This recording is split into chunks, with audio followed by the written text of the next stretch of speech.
Hey there, Troll here.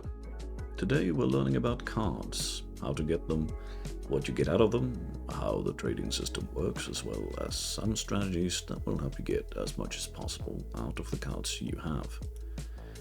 Now we gotta head into the art hall first. First things first, how do you get them? As you can see, I've already claimed my daily free card pack. That is, of course, step one, the most basic. These will just gradually accumulate cards for you, and there's no real detriment to going for those. Another option is within the auction house under rare goods. A lot of the time you will find a auction for 5 card packs. The auctions start at 155,000 gems, so not really something I would focus on early game or even in the mid game, but for those of us that have gone past the urgent need for gems on a daily basis, this is a pretty good deal, as long as it doesn't go too high. Of course, some times of day you might see these packs go for upwards of 300,000 gems. That's well outside what I would consider worth it. On top of that, you can kill B20s, B21s, 22s and 23s each day to get one singular drop of card packs from those monsters. If you hit the double drop, you will get 2. If you are unlucky and that's the one time you don't hit the double drop, you are stuck with 1 that day. You can only get a single drop. Whether you get 1 or 2, you're still locked out for that day. As for what you get out of cards, as you can see here, there's quite a lot of buffs. Not all of them are particularly big. Like you can see here for my 9th anniversary set, I have 6% ground troop HP and 8% defending mounted troop attack. Not the biggest, but you also do have something like this on the Heavenly Fire Ceremony. Reinforcing range troop and siege machine defense for 24%. Not the best buff, but it is a pretty sizable one. And of course, like 36% range troop attack from World Civilization. And just the sheer quantity of these buffs put together, like they add up a lot. So going for cards is something that I personally prioritize, just because there is no detriment other than if you do choose to spend gems on it, and you add up so many buffs. Even though each buff isn't particularly large, it becomes huge. Now, every 3 months there's a new event that comes with a new set of cards. I would always recommend to try to get 1 copy of every card, at the very least. So that means if you have people in your alliance that have cards that you don't have, you should try to trade for them. Of course, if you're a nice person, you also trade other alliance members your own excess cards, especially of the higher qualities, like the orange, the blue, and the purple. These are the ones that people usually struggle to get. Sometimes you will find that you might not have a specific grey or green, but that is more rare.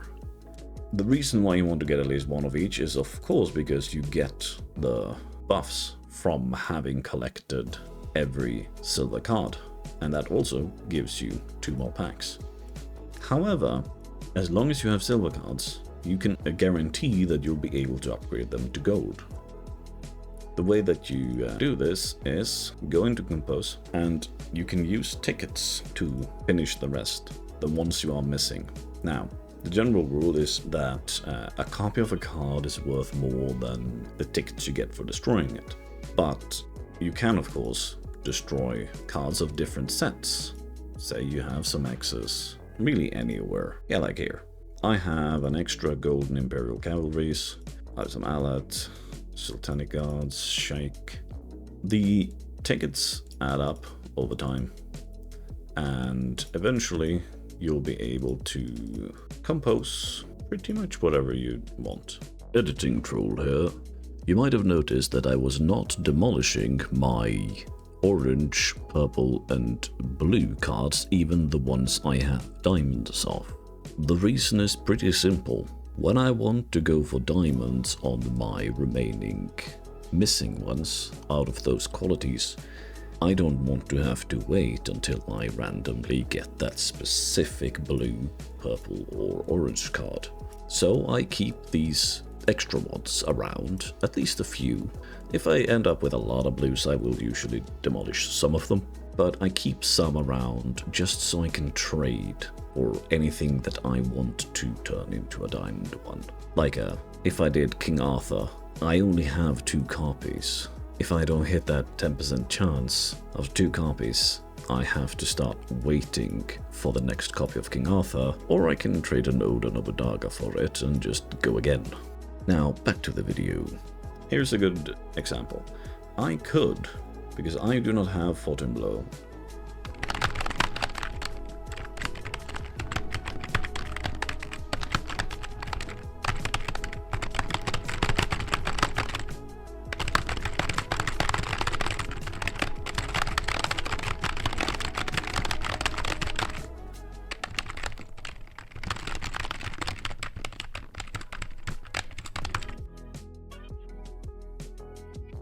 Fontainebleau.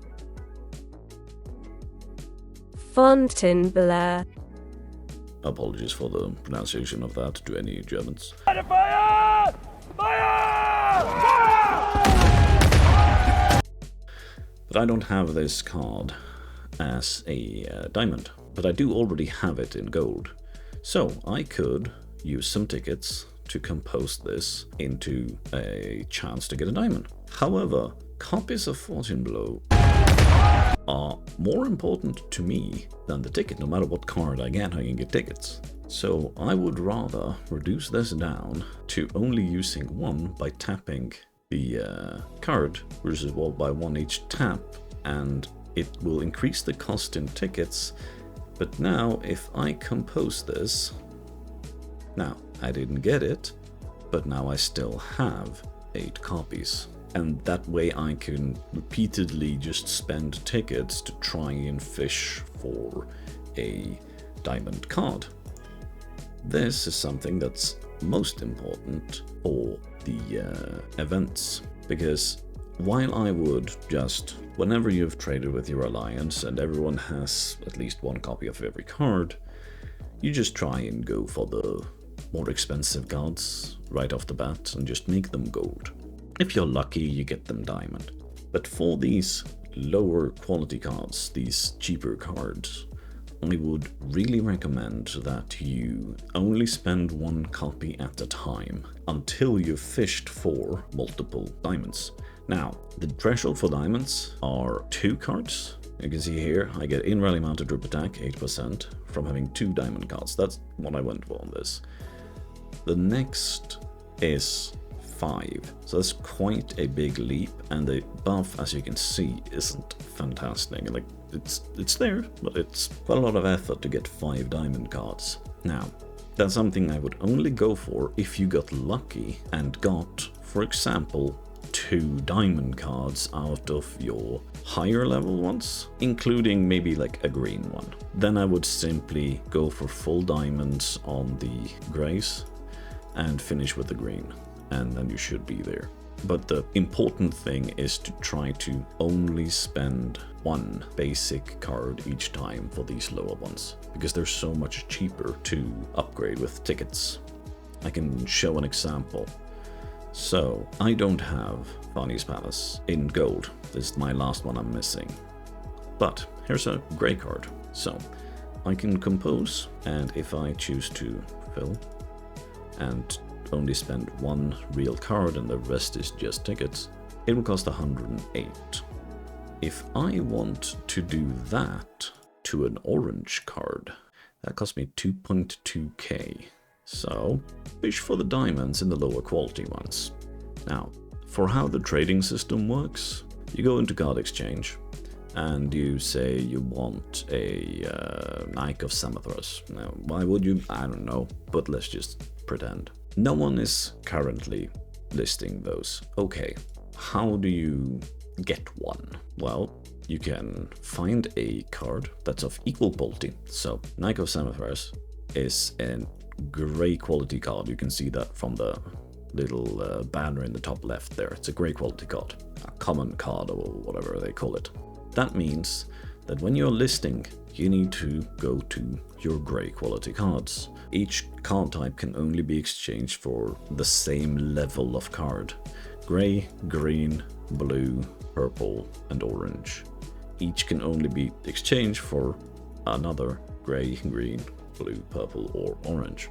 So I say I want to list my Dragon Archers, and I want a Knight of Samothrace. Now, I of course don't, I already am Knight of Samothrace Diamond, but if I list that and someone wants to help me get it, so I've contacted an Alliance member and they want to trade their Knight of Samothrace for my Dragon Archers as a charity. When I've now listed this, it doesn't show up on Knight of Samothrace. It shows up on Dragon Archers.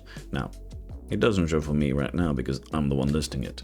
But the point is, the person that is going to help you get the card, they need to know what you are trading for it. They have to search for the Dragon Archers that you put up, not the Knight of Samothrace that you want.